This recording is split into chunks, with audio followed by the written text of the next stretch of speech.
Hello all welcome to my channel. Short వీడియోలో చెప్పాను కదండీ డ్రీమ్ కేక్ చేశాను అని చెప్పేసి. సో ఇదైతే యూట్యూబ్లో most viral and trending recipe అయిపోయింది ఈ డ్రీమ్ కేక్ అనేది. అందుకని నేను కూడా ట్రై చేశాను అనమాట. మన 500 సబ్స్క్రైబర్స్ అయిన సందర్భంగా చాక్లెట్ లవర్స్ ఎవరైనా ఉంటే వాళ్ళకి ఈ కేక్ అనేది ఖచ్చితంగా నచ్చుతుంది. అంత రిచ్ చాక్లెటీ కేక్ అనమాట ఇది. నేనైతే కేక్ బేస్ కోసం ప్రీమిక్స్ తీసుకున్నాను. వెనిలా ప్రీమిక్స్ తీసుకొని దానిలోకి కోకో పౌడర్ని అయితే యాడ్ చేసుకున్నాను చాక్లెట్ ఫ్లేవర్ రావడం కోసం.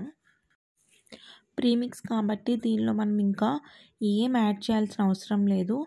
జస్ట్ ఒక 1/2 table spoon cooking oil, flavour ఏది లేనిది ఆయిల్ అండ్ కొన్ని వాటర్ యాడ్ చేసుకొని కన్సిస్టెన్సీ చెక్ చేసుకుంటూ బ్యాటర్ని రెడీ చేసుకోవడమే అండి. చాలా సింపుల్గా అయిపోతుంది. అసలు ఈ డ్రీమ్ కేక్ని ఎవరైనా ఈజీగా చేసేసేయచ్చు. చేయడానికి పెద్ద బేకర్స్ అవ్వాల్సిన అవసరమే లేదండి. చాలా సింపుల్గా చేసేసుకోవచ్చు అనమాట. ఫ్రాస్టింగ్ క్రీమ్తో డెకరేషను గట్రా ఏం చేయక్కర్లేదు. చాలా సింపుల్గా అయిపోతుంది. ఎవరన్నా ఈజీగా ట్రై చేయొచ్చు. నేనైతే కేక్ని ఎయిర్ ఫ్రైయర్లో చేస్తున్నాను. నార్మల్ గ్యాస్ స్టవ్ మీద చేసుకోవాలి అనుకుంటే ఏ గిన్నెలో అయితే మనం కేక్ బేక్ చేద్దాము అనుకుంటున్నామో ఆ గిన్నెను ముందుగా ప్రీ హీట్ చేసుకోవాలి 10 మినిట్స్. తర్వాత కేక్ టిన్ని ఆ గిన్నెలో పెట్టేసుకొని 25 మినిట్స్ బేక్ చేసుకుంటే సరిపోతుంది. 20-25 మినిట్స్ తర్వాత ఒకసారి టూత్పిక్ పెట్టి చెక్ చేసుకొని బ్యాటర్ ఏం అంటుకోకుండా ఉంటే కేక్ రెడీ అయిపోయినట్లు. అండ్ ఈ కేక్ కోసం నేను షుగర్ సిరప్ కూడా రెడీ చేసుకున్నాను. అండ్ విప్పింగ్ క్రీమ్ కోసం నేను విప్పింగ్ పౌడర్ని యూస్ చేశాను. ఇక్కడ విప్పింగ్ పౌడర్లో బాగా చల్లగా ఉండే వాటర్ని యాడ్ చేసుకొని ఒక 5 మినిట్స్ హై స్పీడ్లో ఇట్లాగా మనం విస్క్ చేసుకుంటే చాలు. చాలా పర్ఫెక్ట్ విప్పింగ్ క్రీమ్ అనేది వచ్చేస్తుంది మనకి. నేను ఎప్పుడు ఇంట్లో కేక్స్ ట్రై చేసినా కూడా విప్పింగ్ పౌడర్నే వాడతాను ఫ్రాస్టింగ్ చేయడానికి. విప్పింగ్ క్రీమ్ కూడా బయట దొరుకుతుంది. దాంతో కూడా మనము ఇట్లాగా ఫ్రాస్టింగ్ క్రీమ్ని రెడీ చేసుకోవచ్చు. డ్రీమ్ కేక్ అంతా కూడా చాక్లెట్ ఫ్లేవరే కాబట్టి ఇక్కడ చాక్లెట్ ఫ్లేవర్ ఫ్రాస్టింగ్ రావడానికి నేను దీనిలో కోకో పౌడర్ని యూస్ చేశాను. జస్ట్ ఒక 1/2 స్పూన్ అయితే నేను యాడ్ చేసుకున్నాను. యాడ్ చేసుకొని ఒక్కసారి మిక్స్ చేసుకొని జస్ట్ ఒక 30 సెకండ్స్ బీట్ చేసుకున్నాను అనమాట. చాక్లెట్ ఫ్లేవర్ విప్పింగ్ క్రీమ్ కూడా మనకి రెడీ అయిపోయింది. ఇప్పుడు ముందుగా మనం బేక్ చేసుకున్నటువంటి కేక్ మీద షుగర్ సిరప్ని స్ప్రెడ్ చేసేసుకొని దాని మీద ఈ విప్పింగ్ క్రీమ్ని ఒక లేయర్ కింద వేసేసుకోవాలి. నేను విప్పింగ్ క్రీమ్ని పైపింగ్ బ్యాగ్లోకి తీసుకొని 500 అని రాశాను. జస్ట్ 500 సబ్స్క్రైబర్స్ అయిన సందర్భంగా కేక్ చేస్తున్నాను కాబట్టి అలా 500 అని రాసి మొత్తం అంతా కూడా ఫిల్ చేసేసాను అనమాట. ఇది ఒక లేయర్ లాగా వేసుకోవాలి.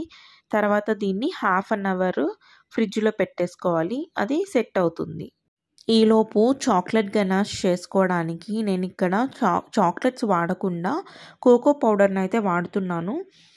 దీనికి మిల్క్లో కొంచెం vanilla essence, 2 spoons cornflour, 2 spoons cocoa powder, అలాగే 1/2 కప్పు షుగర్ని యాడ్ చేసుకొని బాగా మిక్స్ చేసుకొని స్టవ్ వెలిగించుకొని ఓన్లీ లో ఫ్లేమ్లో మాత్రమే దీన్ని ఉడికించుకోవాలి. చాలా త్వరగా అయిపోతుంది ఇది. ఒక్కసారి ఉడుకుబట్టిందంటే జస్ట్ 30 సెకండ్స్ కూడా పట్టదండి ఇది దగ్గర పడిపోవడానికి. ఇది పొయ్యి మీద ఉన్నంత వరకు మిక్స్ చేస్తూనే ఉండాలి. ఒక్కసారి అడుగంటిందా ఫ్లేవర్ మొత్తం మారిపోతుంది, మాడు వాసన వచ్చేస్తుంది. సో చాలా జాగ్రత్తగా మిక్స్ చేసుకుంటూనే ఉండాలి. ఇలా థిక్గా దగ్గర పడిన తర్వాత స్టవ్ కట్టేసుకోవాలి. ఇది పూర్తిగా చల్లగైన తర్వాత దీన్ని కూడా ఒక 10 మినిట్స్ ఫ్రిడ్జ్లో పెట్టుకోవచ్చు.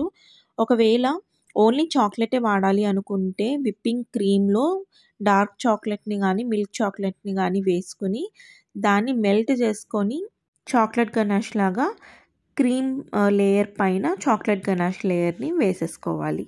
మన టేస్ట్కి తగ్గట్టుగా ఈ చాక్లెట్ గనాష్ లేయర్ అనేది మనం వేసుకోవాలి. బాగా చాక్లెట్స్ ఇష్టంగా తింటాము అనుకుంటే కొంచెం ఎక్కువే వేసుకోవచ్చు. లేకపోతే ఒక పల్సటి లేయర్ని క్రీమ్ లేయర్ మీద వేసుకుంటే సరిపోతుంది. దీన్ని కూడా 1/2 అవర్ ఫ్రిడ్జ్లో పెట్టేసుకోవాలి. సెట్ అవ్వడానికి కొంచెం టైం ఇవ్వాలి. ఇది సెట్ అయ్యేలోపు ఫైనల్ లేయర్ కోసం చాక్లెట్ని మెల్ట్ చేసుకోవాలి. డబుల్ బాయిలింగ్ మెథడ్లో నేను మిల్క్ చాక్లెట్ని అయితే మెల్ట్ చేసుకున్నాను. ఫైనల్ లేయర్ కింద ఈ మిల్క్ చాక్లెట్ని వేసుకోవాలి. దీన్ని ఏదైనా కార్డ్తో స్ప్రెడ్ చేసుకుంటే మనకి లుక్ వైజ్ పర్ఫెక్ట్గా అయితే ఉంటుంది. చాక్లెట్ లేయర్ వేసుకున్న తర్వాత ఇంకో 10 మినిట్స్ ఫ్రిడ్జ్‌లో ఉంచుకొని ఫైనల్‌గా కోకో పౌడర్‌తో డస్టింగ్ చేసుకోవాలి. దీన్ని చాలా థిన్‌గా చేసుకోవాలి. లేకపోతే చేదుదనం అనేది వచ్చేస్తుంది. కోకో పౌడర్ డస్టింగ్ అయిన తర్వాత ఒక 10-15 మినిట్స్ మళ్ళీ ఫ్రిడ్జ్‌లో పెట్టుకొని తీస్తే మనకి చాక్లెట్ డ్రీమ్ కేక్ రెడీ అయిపోయినట్లే. చాలా ఈజీగా, సింపుల్‌గా ఉంది కదండీ! కాకపోతే కొంచెం టైమ్ టేకింగ్ ప్రాసెస్, కానీ చేయాలన్న ఇంట్రెస్ట్ ఉంటే మాత్రం ఈజీగా చేసేయగలము. ఇదండి ఇవాల్టి వీడియో. మీకు ఈ వీడియో నచ్చిందా? వీడియో నచ్చితే వీడియోని లైక్ చేయండి. అండ్ ఛానల్ ఇంకా సబ్స్క్రైబ్ చేయకపోతే సబ్స్క్రైబ్ చేసుకోండి. టాటా.